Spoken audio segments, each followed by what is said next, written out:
Chapter 2003 collapse is imminent.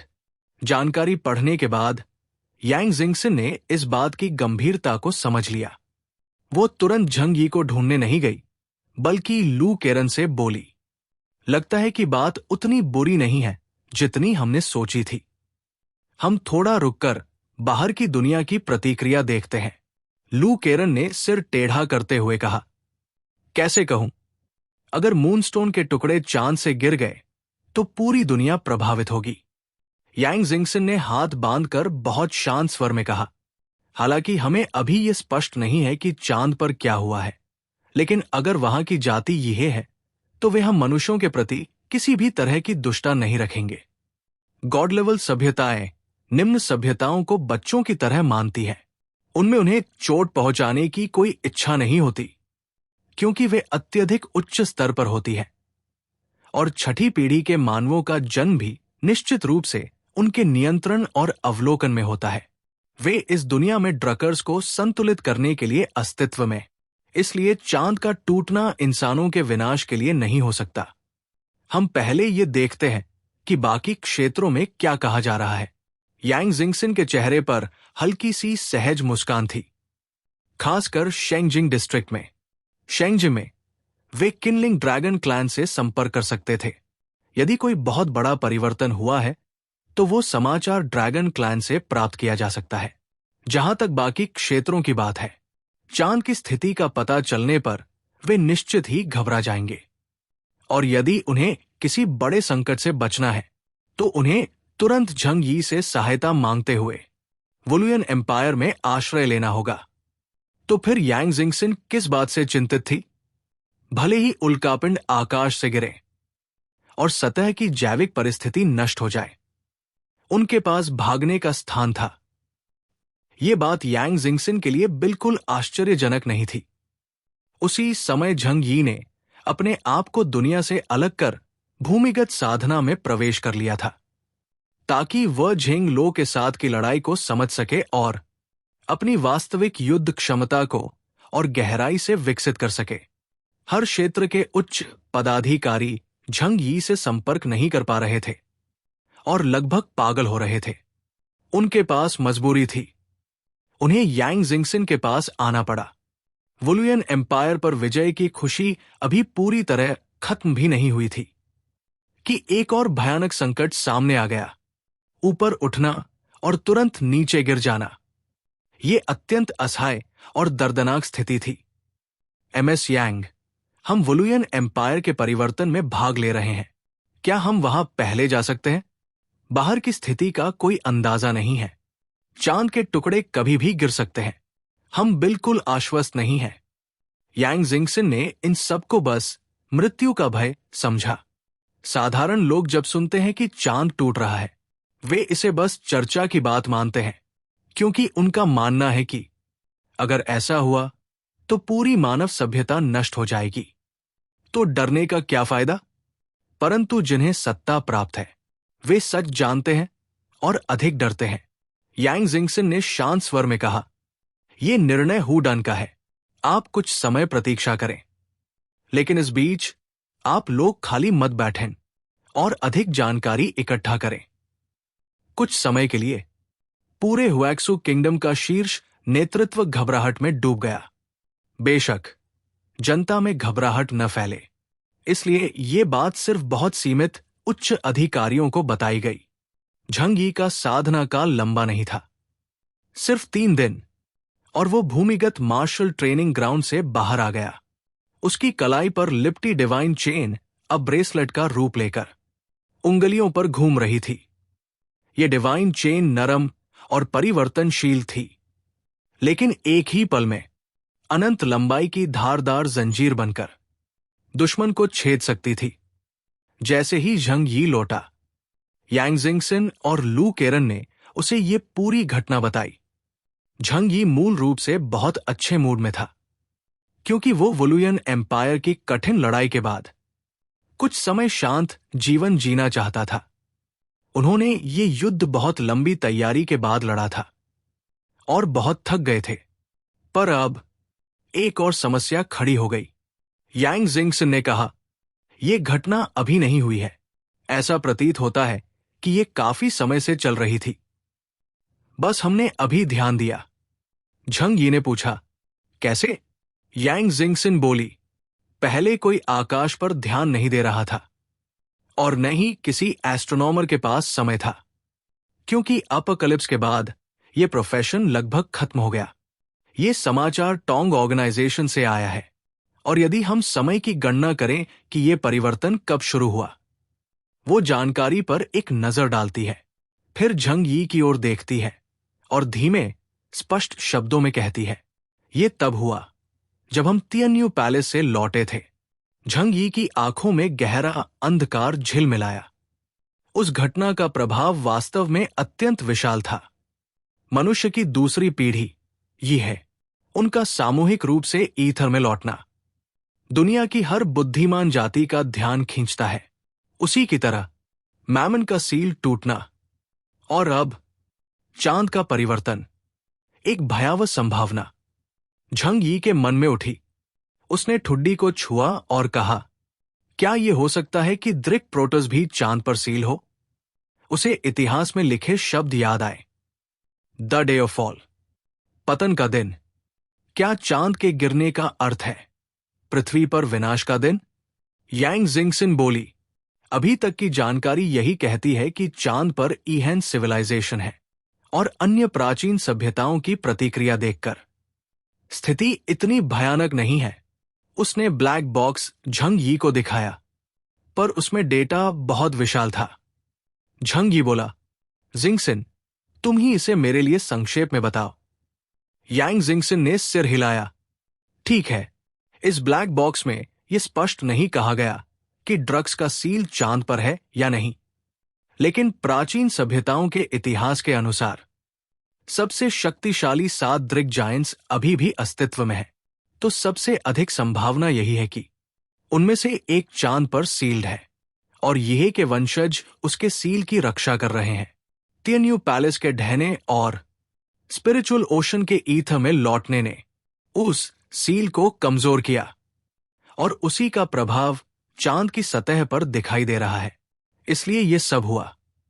तीनों screen पर मौजूद डेटा को देख रहे थे। ब्लैक बॉक्स के अनुसार चांद पर रेडिकल यह ने एक नया संगठन बनाया था, हुई एम्पायर। हम उस निर्देश के अनुसार स्पेसक्राफ्ट लेकर चांद तक जा सकते हैं और हुई एम्पायर की स्थिति का पता लगा सकते हैं। Chapter 2313, collapse is imminent. Yang Jingxin की बातें सुनने के बाद झंग यी के मन में विरोधाभास पैदा हुआ। जैसे ही वो सोचने लगा, उसने अपने सवाल उठाए। जिंगसिन, अगर ये चांद का टुकड़ा गिर गया तो इसका हमारे ऊपर कितना प्रभाव होगा?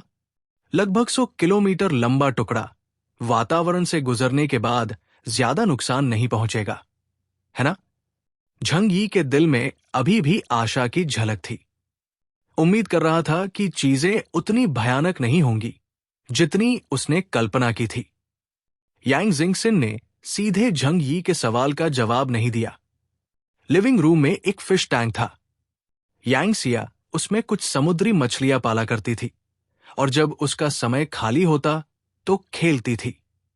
यांग जिंगसिन ने कॉफी टेबल से एक छोटा मिंट कैंडी उठाया, फिर अपनी तेज आंखों और हाथों से उसे तुरंत फिश टैंक में फेंक दिया। बू! जैसे ही कुरकुरी आवाज आई, झंग यी ने देखा कि फिश टैंक की सतह पर विशाल लहरें उठ गई। फिर यांग जिंगसिन ने कहा, जैसे ही ल्यूनर डेब्री गिरेगा, वो ग्रेविटी द्वारा आकर्षित होकर अविश्वसनीय एक्सेलरेशन के साथ सतह की ओर बढ़ेगा। ये खासकर बड़ा होने की जरूरत नहीं है। जैसे ही ये सतह से टकराएगा, इससे पैदा होने वाली शॉक वेव का वैश्विक प्रभाव होगा। सीधा टकराव सिर्फ छोटे क्षेत्र को नष्ट करेगा, लेकिन इससे उत्पन्न अर्थक्वेक, सुनामी और वॉल्केनिक एरप्शन पूरे ग्रह को लंबे समय तक विपत्ति में डाल सकते हैं। इसलिए मेरा मानना है कि यहां कोई लक नहीं है।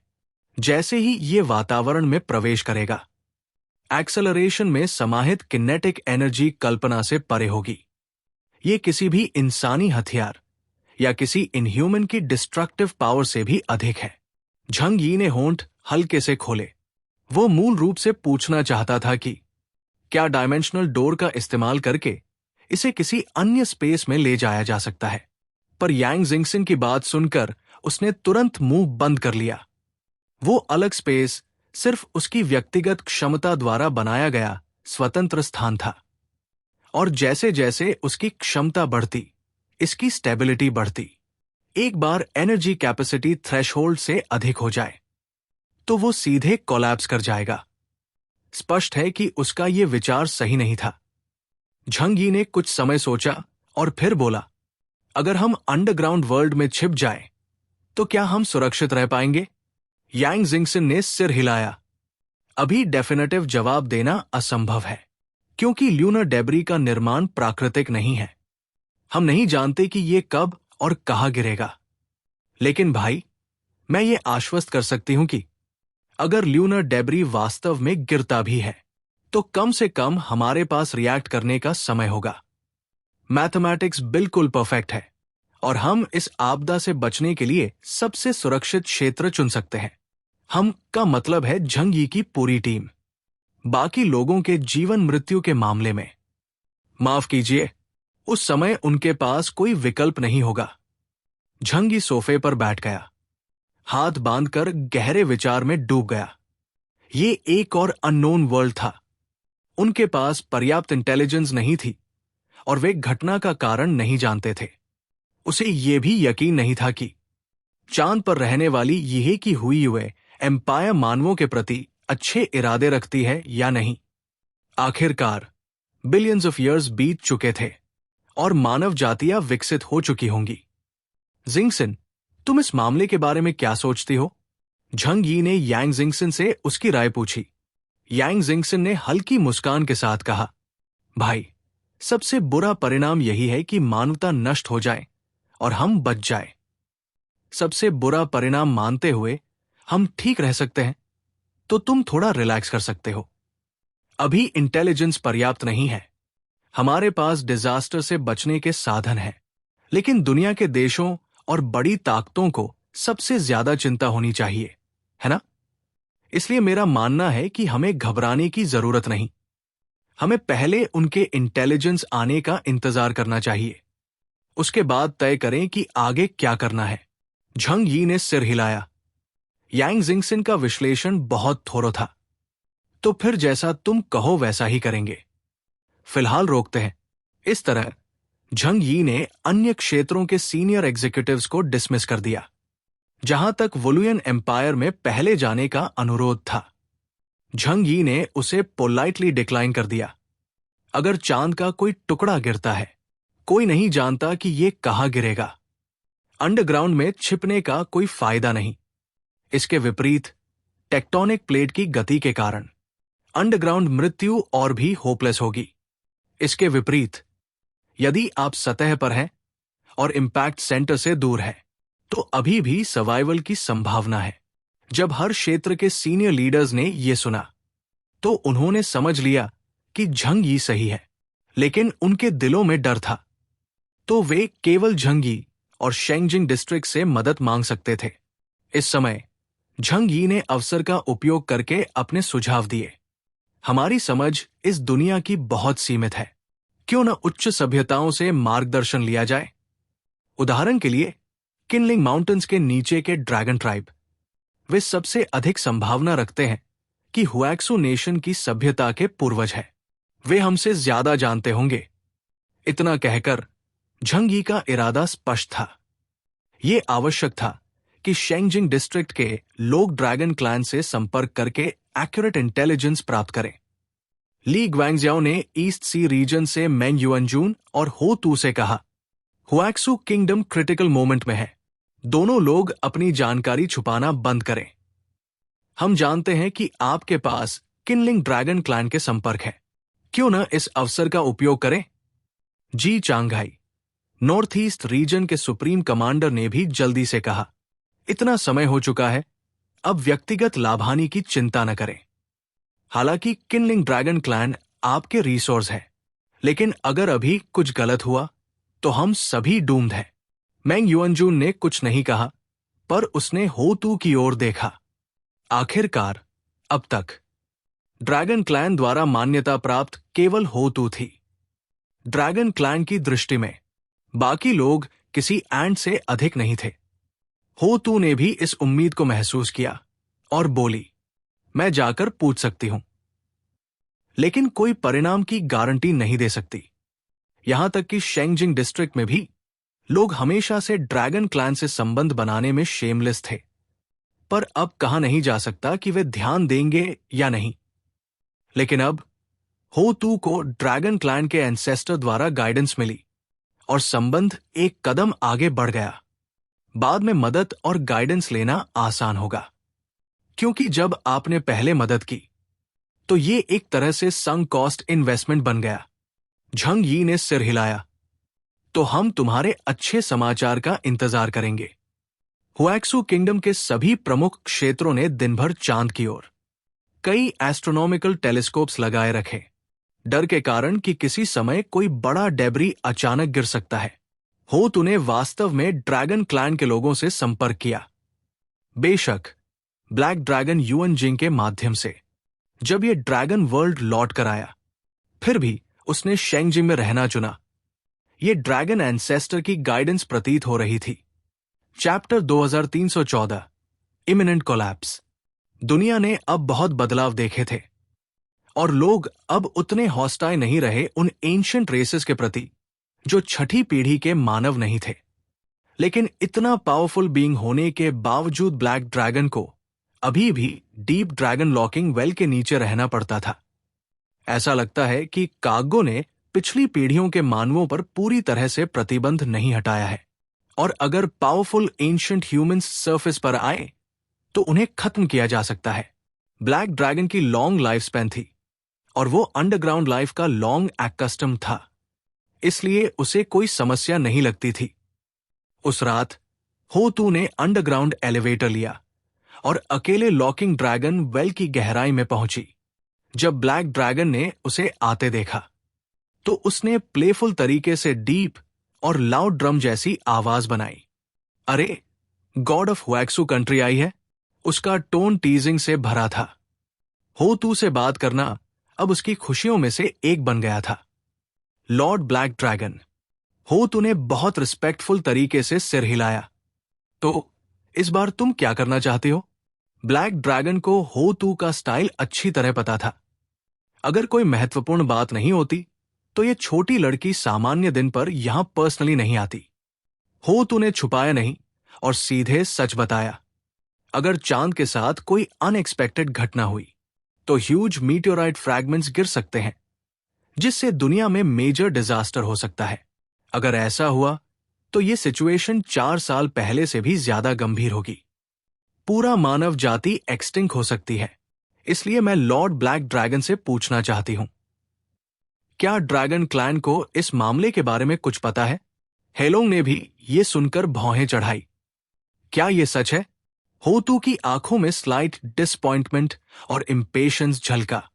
ड्रैगन क्लैन इतना बड़ा मामला कैसे पूरी तरह अनअवेयर हो सकता है? तुमको समझना होगा कि चांद ऐसा कुछ है जो अंडरग्राउंड वर्ल्ड के लोग देख ही नहीं सकते। हम उसे क्यों ध्यान देंगे? ब्लैक ड्रैगन ने अनकन्विंस्ड नजर से कहा।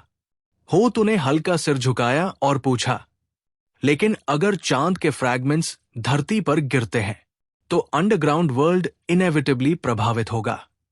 यह सुनकर ब्लैक ड्रैगन ने स्नीयर किया। TSK, self righteous human. हो तू ब्लिंक कर गई। ब्लैक ड्रैगन ने लेजी तरीके से कहा, जो भी प्लैनेट की सरफेस पर होगा वो ड्रैगन रेस को अफेक्ट नहीं करेगा। अगर यह वास्तव में वर्ल्ड डिस्ट्रॉइंग डिजास्टर होता तो हमारे एंसेस्टर्स हमें इंस्ट्रक्शंस देते। हो तू ने ड्रैगन क्लैन के डिस्टेंट एंसेस्टर को याद किया, जिसने उसे बगुया सीलिंग टेक्निक सिखाई थी, और उसके दिल में औ उत्पन्न हुई।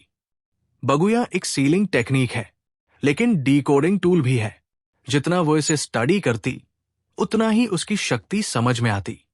ये ऐसा बाइनरी टूल लगता है जो मटेरियल वर्ल्ड में सब डीकोड कर सकता है और भविष्य का अनुमान भी लगा सकता है। उसने इसे थोड़े समय के लिए ही स्टडी किया था, लेकिन इसे सीखकर उसे बहुत लाभ मिला। ऊपर से लॉन्ग लाइफ स्पैन वाले ड्रैगन्स के बारे में क्या कहें। हो तूने अपने आप से सोचा, क्या ऐसा हो सकता है कि ड्रैगन क्लैन का एंसेस्टर पहले से भविष्य को प्रेडिक्ट कर चुका हो? ये वर्ल्ड डिस्ट्रॉइंग कैटेस्ट्रोफी वास्तव में उतना टेरिफाइंग नहीं है। उसने रिएफर्म किया, ये कैटेस्ट्रोफी दुनिया को नष्ट नहीं करेगा। क्या यही लॉर्ड ब्लैक ड्रैगन का मतलब है? ब्लैक ड्रैगन ने मुंह खोला और लेजी तरीके से यौन किया। अधिकतम मैं तुम्हारे ह्यूमंस का कुछ हिस्सा नष्ट कर सकता हूं, लेकिन मैं दुनिया को नहीं नष्ट कर सकता। ये शब हो तू को खुश और नर्वस दोनों कर गए।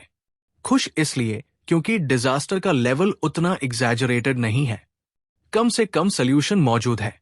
नर्वस इसलिए क्योंकि वह डिजास्टर का लोकेशन या डैमेज का एक्सटेंट कंफर्म नहीं कर सकती, बस क्योंकि ड्रैगन्स को परवाह नहीं है। इसका मतलब ये नहीं कि उन्हें परवाह नहीं हो सकती। लेकिन जब हो तू और कुछ पूछना चाहती थी, तो ब्लैक ड्रैगन पहले ही इंपेशेंट हो चुका था। मैं ये कैसे जानूं? तुम्हारे अपने हाथ पाव है। इन्वेस्टिगेट नहीं कर सकती? अभी जाओ और मुझे परेशान मत करो। अगर वो लंबे समय तक ऐसे लोगों के साथ रहें जो केवल लेने और नहीं देने जानते, तो वो सच में अननॉड हो जाता। कोई आश्चर्य नहीं कि किताबों में लिखा है कि ड्रैगन क्लैन इतिहास का वर्स्ट और मोस्ट अट्रोशियस क्लैन है। एक ऐसा क्लैन जो सभी ह्यूमन जनरेशंस की शॉर्टकमिंग्स को एम्बॉडी करता है। हो तू ने ब्लैक ड्रैगन से इंफॉर्मेशन मिलने के बाद तुरंत झंगी और हुएक्सू किंगडम के अन्य हाई रैंकिंग ऑफिशियल्स को सूचित किया। इस समय लगता है कि स्थिति इतनी बुरी नहीं है कि इरिवर्सिबल हो। कम से कम डिजास्टर वर्ल्ड डिस्ट्रॉइंग नहीं है, लेकिन क्राइसिस अभी भी बहुत बड़ा है और हमें इसे रिजॉल्व करने का तरीका ढूंढना होगा। अन्यथा सिर पर हमेशा स्वॉर्ड ऑफ डैमोकल्स लटका रहना सच में टेरिफाइंग है। मैंग युअनजू ने आधा मजाकिया टोन में कहा। उसने जानबूझकर ये टोन लिया ताकि नर्वसनेस कम हो, लेकिन सभी जानते थे कि वो अंदर से भी वरीड है। हाँ, शैनजुओ ने झंग यी से कहा, कुछ आशा के साथ। Who done? चलो पहले कुछ लोग वुलुयन एम्पायर भेजते हैं। अंडरग्राउंड वर्ल्ड हमेशा सुरक्षित है। मैं नहीं मानता कि इतने वर्षों के बाद वुलुयन एम्पायर अनप्रिपेयर्ड होगा। झंग यी ने स्नियर किया, क्या केवल आप ही वहां जा रहे हो? हाँ, शैनजुओ ने भौहें चढ़ाई। ऐसा नहीं कह रहा, लेकिन अगर डिजास्टर सच में आए तो हम हुएक्सू कंट्री भी कुछ नहीं कर पाएंगे। हाँ, शैनजुओ डर गया था। अगर कोई पावरफुल एनिमी इन्वेड करे तो वो अभी भी करेज मस्टर करके डेथ तक लड़ सकता है, लेकिन इस नेचुरल डिजास्टर के सामने वो क्या कर सकता है? इप्सिलॉन केवल स्ट्रॉन्गर ह्यूमन है और इस डिजास्टर को विदस्टैंड नहीं कर सकता। संक्षेप में, मैटर पूरी तरह रिजॉल्व होने तक किसी को भी बिना परमिशन के एस्केप करने की अनुमति नहीं। झंग यी ने राइटसली कहा। फिर उसने पूछा, क्या अन्य देशों से कोई न्यूज है? होली सी और टोंग ऑर्गेनाइजेशन के बारे में क्या स्थिति है? हुएक्सू किंगडम की तरफ से हमेशा शेंजिंग रीजन ही टॉप लीडर्स को रिप्रेजेंट करता है और बाहर की वर्ल्ड के साथ कम्युनिकेट करता है। मैंग युअनजू ने कहा, इस समय ज्यादा इंटेलिजेंस नहीं है। मुझे लगता है कि सभी देश अभी टेंशन में है, तो थोड़ी देर इंतजार करो। झंग यी ने कहा। झंग यी तुरंत मीटिंग छोड़कर लिविंग रूम में लू केरन से बोला, केरन, अगर सुपर बैटलशिप मून तक उड़ना चाहे तो क्या यह कर सकता है? लू केरन मुस्कुराया, बिल्कुल, कोई प्रॉब्लम नहीं। हम कभी भी सेट ऑफ कर सकते हैं। अब उनके पास 3 सुपर बैटलशिप्स है। सबसे पावरफुल नेचुरली ओरिजिनल वन है जो यह ट्राइब का है। इसके अंदर ऑलरेडी पावरफुल प्रॉपर्टीज है और अब लू केरन की टेक्नोलॉजी के साथ स्पेस में जाना मुश्किल नहीं है। आखिरकार झंग यी पिछले कुछ वर्षों से आउटर स्पेस में रेफ्यूज की तैयारी कर रहा था और लू केरन ने इसमें बहुत मेहनत की थी। 2 सिनारियोज, पहला, प्लैनेट की सरफेस से एस्केप करना। दूसरा, मून पर लैंड करना और ट्रूथ पता लगाना। झंग यी ने बस अपने ऑर्डर्स दिए। रिसीव्ड। लू केरन ने सैल्यूट किया और प्लेफुल तरीके से विंक किया। हमारे पास स्पेसशिप है और सफिशिएंट एनर्जी भी। पूरी टीम को भी ले जाए तो भी कोई प्रॉब्लम नहीं होगी। आखिरकार स्पेस ट्रैवल में सबसे मुश्किल प्रॉब्लम है सप्लाईज कैरी करना। प्यारे दर्शकों, प्लीज वीडियो को 800 लाइक और कमेंट जरूर करें। देखते हैं इस बार हमें कितने लाइक्स मिलते हैं। प्लीज सब्सक्राइब करें। Thank you so much.